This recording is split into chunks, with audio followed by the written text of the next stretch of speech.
Hello दोस्तों, नमस्कार। मेरा नाम मनोहर है। आप सभी का हमारे YouTube चैनल स्टडी विद मनोहर पर स्वागत है। आपने जिस तरह से हमारे पिछले 2 वीडियोस नेट JRF को वायरल किया, प्यार और समर्थन दिया, उसके लिए सभी को धन्यवाद। आज हम एक महत्वपूर्ण वीडियो लेकर आए हैं। वो वीडियो है रीट के ऊपर। रीट की वैकेंसी आ रखी है, उसके फॉर्म 11 जनवरी से प्रारंभ हो चुके हैं। तो इसी कड़ी के अंतर्गत कई युवाओं के लगातार मैसेज आ रहे थे कि सर इस पर कुछ वीडियोस बनाया जाए। तो ये वीडियो रीट में सेलेक्टेड कैंडिडेट के द्वारा ही बनाया गया है। ये वीडियो हमारी टीम के सदस्य अभय सिंह ने बनाया है। अभय सिंह बाड़मेर से बिलोंग करते हैं। उनकी शिक्षा यूनिवर्सिटी ऑफ राजस्थान के अंतर्गत हुई। उन्होंने BA MA किया और MA उनकी हिस्ट्री और हिंदी साहित्य दोनों में हो रखी है। इसके अतिरिक्त उन्होंने नेशनल एलिजिबिलिटी टेस्ट जो NTA करवाता है उसको भी पास किया। और इसके अतिरिक्त उनका एक डिप्लोमा भी है इंडियन मास कम्युनिकेशन के अंतर्गत। और इनका राजस्थान सरकार के अंतर्गत ग्राम विकास अधिकारी उनमें भी उनका चयन हो रखा है और अभी उसमें ही वो पद स्थापन है। इस तरह से रीट के वैकेंसी के ऊपर उनका बेहतरीन वीडियो है। इस वीडियो को आप लास्ट तक देखना और एक उनकी बेहतरीन रणनीति और क्या क्या उन्होंने पढ़ा था, क्या टेस्ट सीरीज की स्ट्रेटजी होनी चाहिए, वो एक तरह से सभी चीजों को समाहित करता हुआ वीडियो है। तो इस वीडियोस को आपको देखना है, उनकी बनाई हुई रणनीति पर फॉलो करना है ताकि आपका भी इसमें सिलेक्शन हो। एग्जाम 25 अप्रैल को निश्चित ही है। तो इस वीडियो को देखें और हमारे चैनल को सब्सक्राइब करें और ज्यादा से ज्यादा लोगों तक शेयर करें। धन्यवाद। नमस्कार साथियों, मैं अभय सिंह। आज 12 जनवरी है और स्वामी विवेकानंद की जयंती भी है। इस दिन राष्ट्रीय युवा दिवस के रूप में मनाते हैं। आप सभी युवा साथियों को राष्ट्रीय युवा दिवस की शुभकामनाएं। मैं आज आपको रीट भर्ती परीक्षा के बारे में अपने अनुभव और अपनी रणनीति आपके साथ साझा करूंगा। तो रीट भर्ती परीक्षा 2018 में मेरा चयन सामाजिक अध्ययन विषय से हुआ है और मैं आपको रीट भर्ती परीक्षा 2021 के बारे में विस्तृत जानकारी प्रदान करूंगा। रीट भर्ती परीक्षा 2021 के लिए माध्यमिक शिक्षा बोर्ड द्वारा विज्ञप्ति जारी कर दी गई है और साथ ही फॉर्म भरने की तिथि 11 जनवरी से 8 फरवरी के मध्य फॉर्म भरे जाएंगे और साथ ही परीक्षा की तिथि भी उन्होंने निश्चित कर दी है जो 25 अप्रैल 2021 को आयोजित होगी। मैं आपको रीट लेवल 2 के बारे में जानकारी दूंगा कि उसका फॉर्म आपको कैसे भरना है और उसमें क्या क्या सावधानियां रखनी है।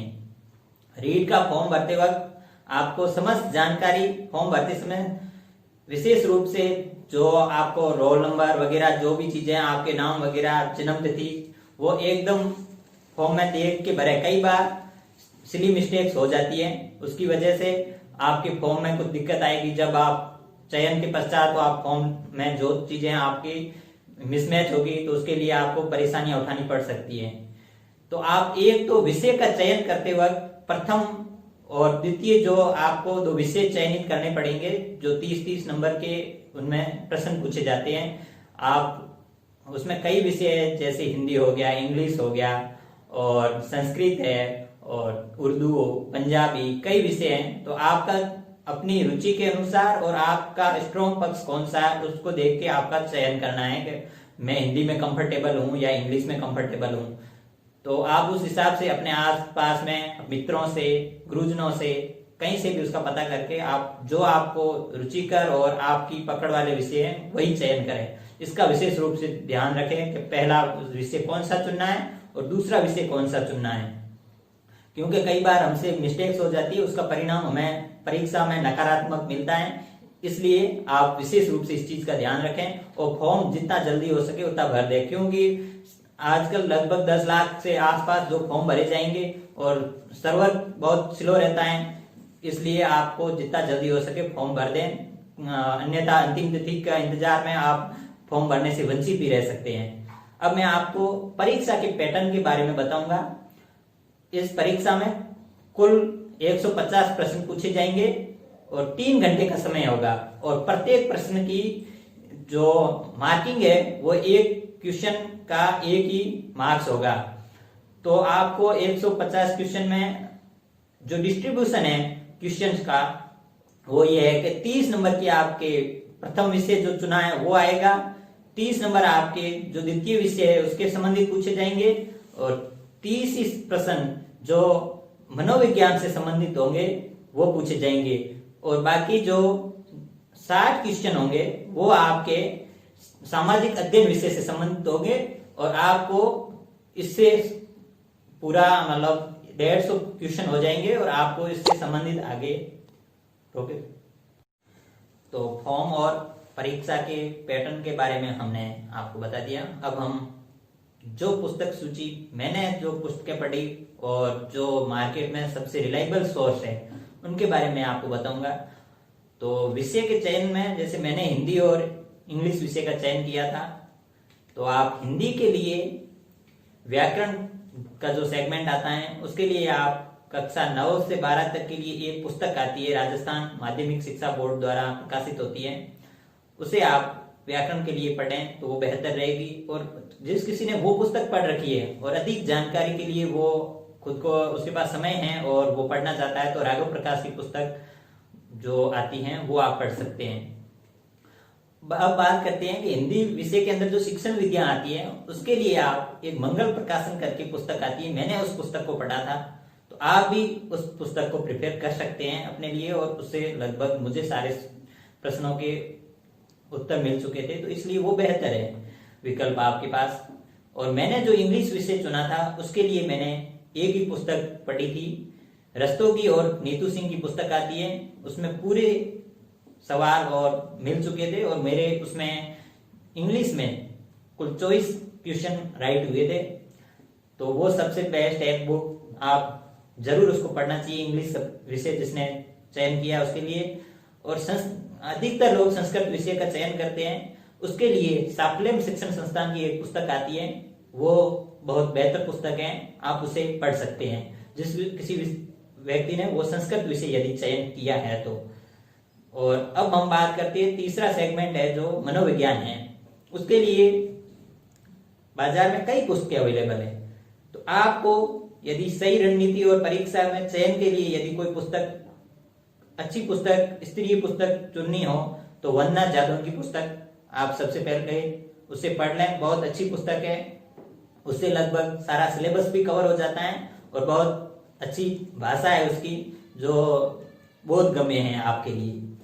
अब आप यदि और कोई पुस्तक पढ़ना चाहे तो धीर सिंह जी दाबाई की पुस्तक आती है, उसे आप पढ़ें, वो बहुत अच्छी पुस्तक है रीड के लिए, उन्होंने अभी नए सिलेबस को देख के वगैरह सारी चीजें उसमें ऐड की है, तो आप वो पुस्तक भी प्रिपेयर कर सकते हैं। और अब मेरा विषय जो सामाजिक अध्ययन विषय था उसमें आप सामाजिक अध्ययन के लिए कक्षा 6 से 10 तक की सामाजिक अध्ययन की पुस्तक को वरीयता दे सकते हैं, और विशेष रूप से वही पढ़नी है क्योंकि जो नया सिलेबस जारी किया गया उसमें स्पेशली ये एक पंक्ति मेंशन की है उन्होंने कि सामाजिक अध्ययन कक्षा 6 से 8 तक के सिलेबस के अकॉर्डिंग हम उसकी पुस्तकों से हम पेपर सेट करेंगे, और यदि और उसका स्तर होगा वो कक्षा 12 तक के स्तर का होगा, ये उसमें सिलेबस के अंदर मेंशन है। आप आधिकारिक वेबसाइट राजस्थान शिक्षा बोर्ड की BSERNIC.in पे जाके उस सिलेबस को डाउनलोड कर लें, जहां पे जो आधिकारिक सिलेबस में प्रत्येक बिंदु को आप एक बार देख लें। उसके बाद कुछ नई चीजें भी ऐड की है, जैसे बैंकिंग सिस्टम के बारे में उन्होंने काफी चीजें एक मतलब टॉपिक के रूप में डाला है।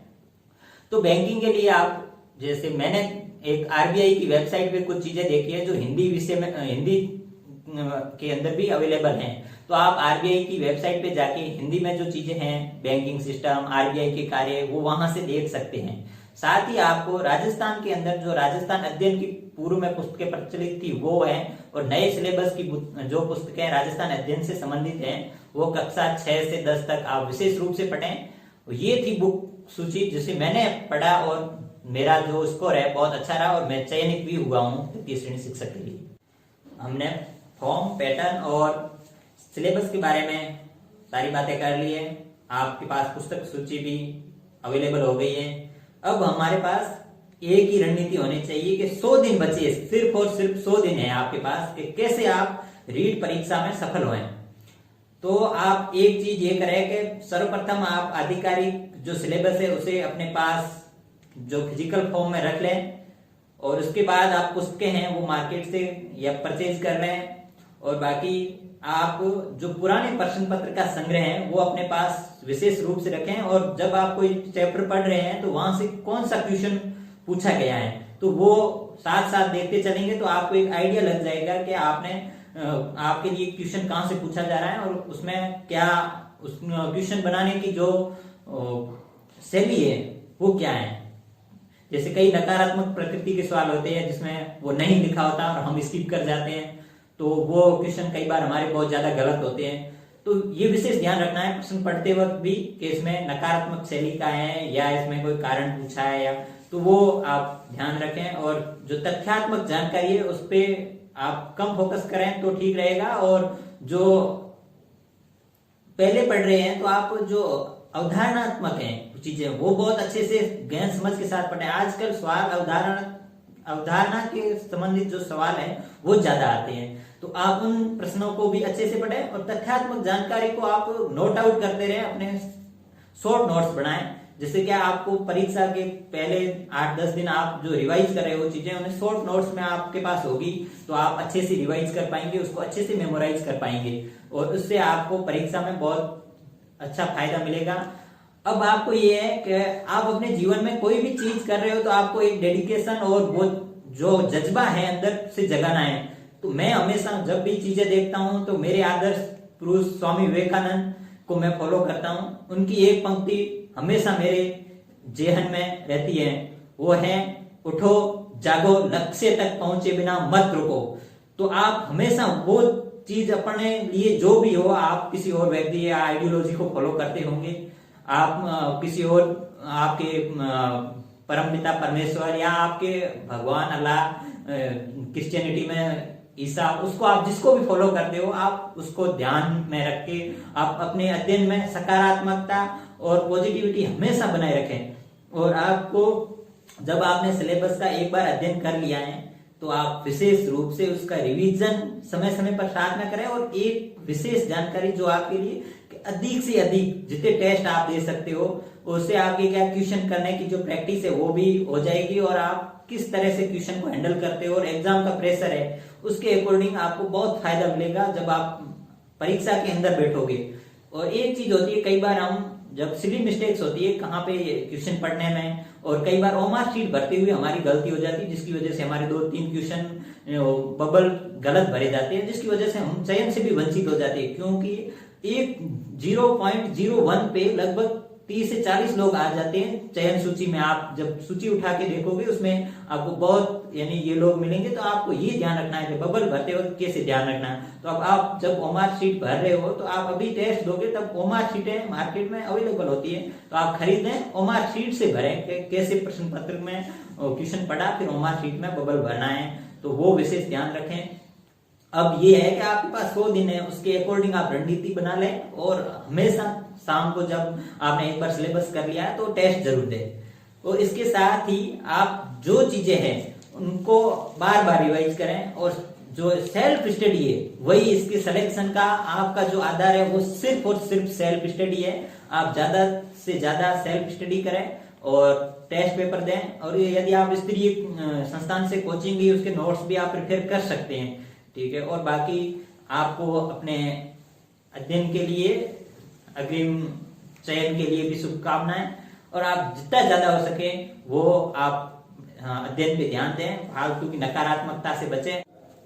आप तक पहुंचने के लिए हमें स्टडी विद मनोज चैनल का प्लेटफॉर्म अवेलेबल कराया गया, इसके लिए पूरी स्टडी विद मनोज टीम का धन्यवाद। और इस तरह से ये जो वीडियो है राजस्थान के जो रीट भर्ती परीक्षा की तैयारी कर रहे हैं उन सभी छात्रों तक पहुंचे तो उन्हें भी इसका लाभ मिले। इसके लिए आप स्टडी विद मनोज चैनल को सब्सक्राइब करें, शेयर करें और लाइक करें। और आपको कोई रीट से संबंधित किसी भी प्रकार की जानकारी चाहिए तो हमारे कमेंट सेक्शन में अवश्य बताएं, तो इसका हम आपको प्रत्युत्तर जल्दी से जल्दी देंगे।